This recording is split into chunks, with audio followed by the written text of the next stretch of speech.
Hello नमस्कार, स्वागत है आपका हमारे चैनल डीएनपी स्पोर्ट्स पर और मैं हूं आपके साथ रीजू रॉय। आईपीएल 2025 में 74 में से 52 मुकाबले खेले जा चुके हैं और आखिरी मुकाबला खेला गया रॉयल चैलेंजर्स बेंगलुरु और चेन्नई सुपर किंग्स के बीच में, जिसे एक बार फिर आरसीबी ने अपने नाम कर लिया है। रजत पाटीदार की कप्तानी वाली आरसीबी ने इस जीत के साथ पॉइंट्स टेबल में एक बहुत ऊंची छलांग मार ली है। तो पॉइंट्स टेबल पर अगर हम नजर डालें तो इस वक्त पॉइंट टेबल का हाल बहुत ज्यादा बेहाल हो चुका है। पॉइंट टेबल के टॉप पर आ चुकी है रॉयल चैलेंजर्स बेंगलुरु, जिसने 11 मुकाबले खेलकर 8 में जीत हासिल की, तो सिर्फ और सिर्फ 3 में उसे हार मिली है। रॉयल चैलेंजर्स बेंगलुरु जिसका आखिरी मुकाबला चेन्नई सुपर किंग्स के साथ खेला गया।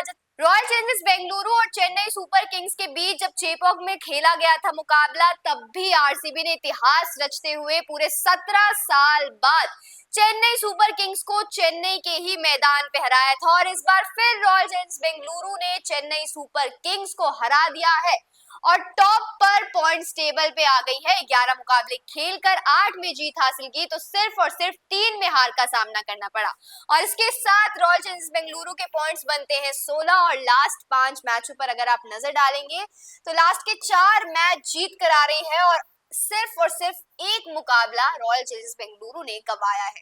तो वहीं दूसरे नंबर की अगर हम बात करें तो दूसरे नंबर पर है मुंबई इंडियंस, जिसने 11 मुकाबले खेलकर 7 में जीत हासिल की है और 4 में उसे हार का सामना करना पड़ा है। इकलौती टीम है मुंबई इंडियंस आईपीएल 2025 की इस वक्त जो लगातार 5 मैच जीत कर आ रही है। यहाँ पर एक भी क्रॉस का निशान नहीं है और ग्रीन फ्लैग बन रहे हैं, मतलब मुंबई इंडियंस ने लास्ट 5 मैचों को अपने नाम किया है। अब तीसरे नंबर पर है शुभमन गिल की गुजरात टाइटंस, जिसने 10 मुकाबले खेले, 7 में जीत हासिल की और 3 में उसे हार का सामना करना पड़ा। चौथे नंबर पर है श्रेयस अय्यर की टीम पंजाब किंग्स, जिसने 10 मुकाबले खेलकर 6 में जीत हासिल की है और 3 में उसे भी हार का सामना करना पड़ा है। तो अगर आप स्टार्टिंग के 4 देखेंगे जो प्लेऑफ के लिए काफी ज्यादा क्वालिफाइड नजर आ रहे हैं, तो उसमें सिर्फ और सिर्फ एक टीम है मुंबई इंडियंस, जिसकी मैंने अभी बहुत ज्यादा तारीफ की। एक वही टीम है जिसने 4 मुकाबले गंवाए हैं, बाकी तीनों ने ही सिर्फ 3-3 मुकाबले गंवाए हैं। तो अगर गुजरात टाइटंस और पंजाब किंग्स आने वाले मुकाबलों को जीतने में सफल रहती है तो वो मुंबई इंडियंस को क्रॉस कर सकती है बहुत ज्यादा इजली। अब 5वें नंबर पर है अक्षर पटेल की दिल्ली कैपिटल्स, जिसने 10 मुकाबले खेलकर 6 में जीत हासिल की, तो 4 में उसे हार का सामना करना पड़ा। ये जो 6 मुकाबले आप देख रहे हैं उसमें से 4 मुकाबले लगातार दिल्ली कैपिटल्स ने जीता था और स्टार्टिंग में दिल्ली कैपिटल्स टॉप पर थी, पॉइंट्स टेबल के टॉप पर लगातार बनी हुई थी दिल्ली कैपिटल्स, लेकिन इसके बाद दिल्ली कैपिटल्स डगमगा गई और आखिरी 5 मुकाबलों को अगर आप देखेंगे तो हार हार जीत, मतलब 5 मुकाबले में 2 में जीत हासिल की है और 3 में उसे हार मिली है। छठे नंबर पर है लखनऊ सुपर जायंट, जिसने 10 मुकाबले खेलकर आधे मुकाबलों में जीत हासिल की है और आधे में उसे हार का सामना करना पड़ा है। नेट रन रेट देखेंगे तो नेगेटिव में net run rate Lucknow super giants का चल रहा है, पॉइंट्स 10 है और आखिरी 5 मुकाबलों में 2 में जीत मिली है और 3 में वो हारी है।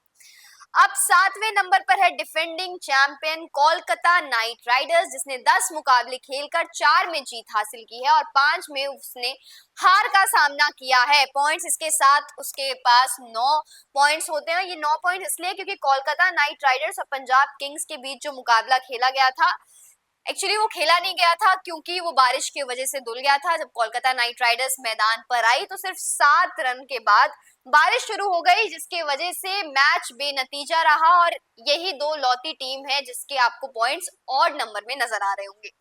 अब बात करेंगे राजस्थान रॉयल, सनराइजर्स हैदराबाद और चेन्नई सुपर किंग्स की। इन तीनों की बात ही करने का कोई मतलब नहीं बनता क्योंकि तीनों ही प्लेऑफ की रेस से बाहर हो चुके हैं।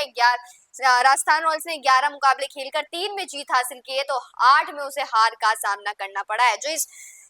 जो ये 8 मैचों में हारी है ना, तो उसमें जीतना होता है। मतलब अगर आपको प्लेऑफ में जाना है किसी टीम को आईपीएल 2025 या किसी भी आईपीएल मैच में, तो उसे 14 मैचों में से 8 मैच को जीतना पड़ेगा, तभी वो प्लेऑफ की रेस में बरकरार रहती है। लेकिन राजस्थान रॉयल्स ने 8 मैच को गवा दिया है, सिर्फ और सिर्फ 6 पॉइंट से। लास्ट 5 मैचेस पे देखेंगे तो सिर्फ एक में राजस्थान रॉयल्स को जीत मिली है, वो भी वैभव सूर्यवंशी के वजह से, जिसमें शतकीय पारी वैभव सूर्यवंशी ने दी थी। अब 9वें नंबर पर है सनराइजर्स हैदराबाद, जिसका भी यहाँ से बिल्कुल बेड़ा पार नहीं हो सकता। 10 मुकाबले खेलकर 3 में जीत हासिल की है सिर्फ और सिर्फ, और 7 मुकाबलों में हार का सामना किया है। और चेन्नई सुपर किंग्स इतिहास रचते हुए आखिरी नंबर पर है पॉइंट्स टेबल के। 10वें नंबर पर चेन्नई सुपर किंग्स, जिसने 11 मुकाबले खेले हैं और सिर्फ 2 मुकाबलों में जीत हासिल की है। 9 में उसे हार का सामना करना पड़ा है। इकलौती टीम है आईपीएल 2025 में चेन्नई सुपर किंग्स, जिसने अब तक सिर्फ और सिर्फ 2 मुकाबलों को जीता है। और चेन्नई सुपर किंग्स ऐसी टीम है जिसने आईपीएल के इतिहास में, इस वक्त आईपीएल सीजन 18 चल रहा है और आईपीएल सीजन 17 तक चेन्नई सुपर किंग्स ने कभी भी पॉइंट्स टेबल के आखिरी पर फिनिश नहीं किया है। लेकिन इस वक्त जो चेन्नई सुपर किंग्स के हालात नजर आ रहे हैं, सिर्फ और सिर्फ 3 मुकाबले और खेलने, और 3 मुकाबलों में अगर 2 में जीत हासिल नहीं की तो वो इतिहास रचते हुए, एक शर्मनाक इतिहास रचते हुए Chennai super Kings points table के लास्ट पर फिनिश करने वाली है। तो आपको क्या लगता है, चेन्नई सुपर किंग्स ये इतिहास रचने वाली है, हिस्ट्री बनाने वाली है Chennai super Kings? Chennai super Kings के फैन को निराशा मिलने वाली है या नहीं? आपको जो भी लगता है हमें कमेंट बॉक्स में जरूर बताएं और देखते रहिए जीएनपी स्पोर्ट्स।